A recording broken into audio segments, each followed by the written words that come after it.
The mistake must have been the child woke too soon from her afternoon nap. Really, she knew better, for she'd been scolded previously for waking too early and interfering with her mother's schedule. And now, coming downstairs unexpectedly in her fuzzy pink slipper socks, she hears her mother on the phone. No, it is not postpartum bullshit. It isn't physical at all. It isn't mental. It isn't genetic. And it isn't me. It's her. The voice on the other end of the line must have expressed surprise, doubt, or incredulity, provoking the mother to speak vehemently. It's her. She's defective. She's perverse. She hides it, whatever she is. Another pause. You can't see it. Her father can't see it. But I see it. And as the child stands frozen on the stairs, in her fuzzy slipper socks, groping her thumb against her mouth to suck, though disgusting thumb sucking is certainly forbidden in this household. Of course, my mother-in-law, the doting grandmother, refuses to see it. The woman has a vested interest in denial. Now the mother notices the child on the stairs. A flash comes into her face. Her green cat eyes glare with fury that the child has, once again, wakened too soon from her nap and come downstairs too soon, intruding upon the mother's private time. I've told him it's her or me, preferably her. Carrying the phone in one hand, the furious mother seizes the child by the wrist and tugs her down the remainder of the stairs. Hugh, are you eavesdropping too? Giving her a small shake of rebuke while continuing to speak into the phone in an incensed voice. I didn't sign up for this. I didn't understand what was involved. Motherhood.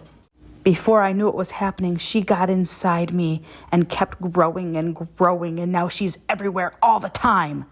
Always I'm obligated to think of her, sucking all the oxygen out of my lungs. Guiltily, the child tries to apologize.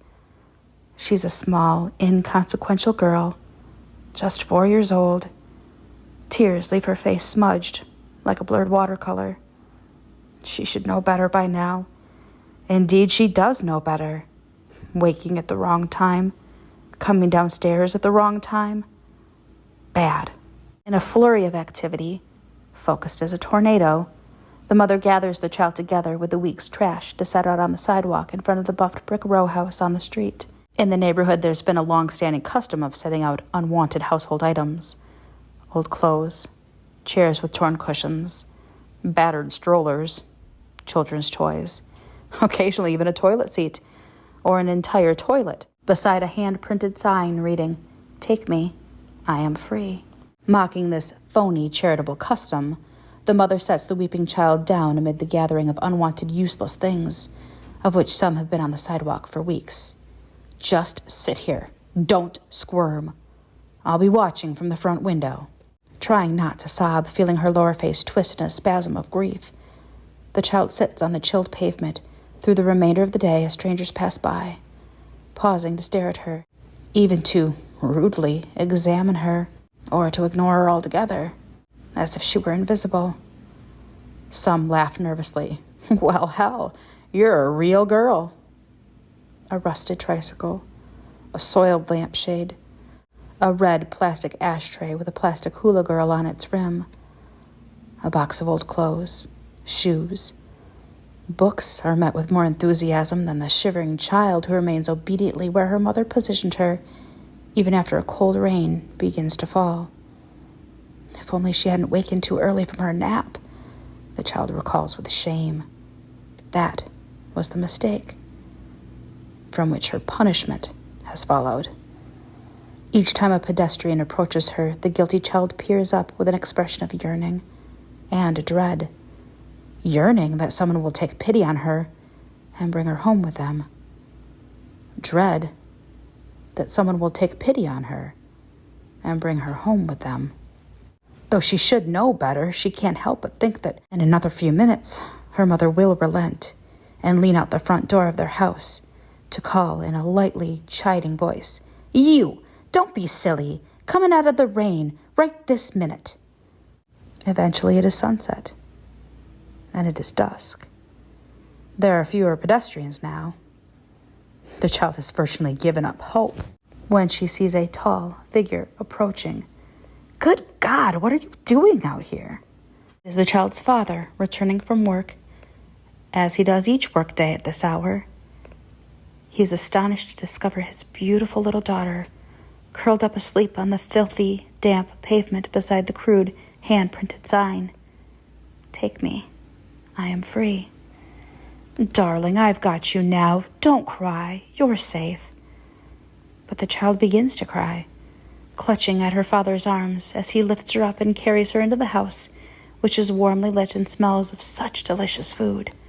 The child's mouth waters. Well, nobody wanted her again, eh? In the dining room, the mother has begun setting the table for dinner. She does no more than glance at the indignant father and the fretting child in his arms. Their appearance hasn't surprised her at all. The father says to the mother, "You aren't funny. You know very well that we wanted this child. We want her." "What do you mean, we?" "You. Not me." "Well, then, yes, I want her." "But did you want her? You couldn't have known who she would be, could you?" "Yes." "Oh, come on, don't be ridiculous. Do we want what we are given, or are we merely resigned to it? In the matter of children, it's a lottery. Losers, winners, blind fate. You can't say that we deserve her simply because we had her, as you can't say we had her because we deserve her. She has no say in the matter either, but she doesn't realize it yet, as one day she will. You have no reason to come to such conclusions. In a civilized country like ours, each child is precious." "Civilized?" The mother laughs derisively. Her laughter is sharp and cruel as a cascade of falling glass. The father says, "I said you aren't funny. Just stop." "You stop. You're the Platonist in this household." Though the mother speaks in a bright, brittle, accusatory voice, she's really not unhappy. She's not in what the child knows to be a bad mood. The glassy green cat eyes gleam with less malice than before. For it seems that while the child has been outdoors in the rain, the mother inside the warm-lit, cozy house has prepared a special meal. Moist, pink flesh upon a platter sprinkled with fresh parsley, which the child identified as grilled salmon, wild rice with shiitake mushrooms, Brussels sprouts sautéed in olive oil. A feast. The mother has brushed her lustrous dark hair, brightened her sullen mouth with red lipstick, changed from the shapeless slacks she wears around the house into a soft heather-colored wool skirt and falls to her ankles.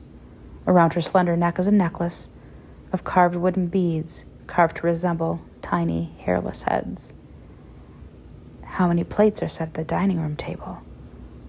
The child blinks back tears, desperate to see. It's that time of year again, where the darkness feels that much darker, and every creak and groan of your house feels that slight bit more unsettling. It's that time of year where your sense of fear and dread creeps more deeply upon you, and your fears are suddenly heightened. But there's no need to fear. We have the perfect solution for you. Spooktober 2024 is once again sponsored by VENATOS. As you all know by now, VENATOS offers the topmost quality in gaming equipment, and with their top-rated customer service, you won't have any buyer's remorse nightmares, even if you live on Elm Street. You can avoid the terror of added fees because VENATOS ships free to the United States, Canada, and hell. Well, Hell, Michigan, that is. What are you waiting for? Go to VENATOS.com today. Still scared? How about you use code PRESSSTARTMOM at checkout and save an additional 10% off your order? That should keep the monsters at bay. For now.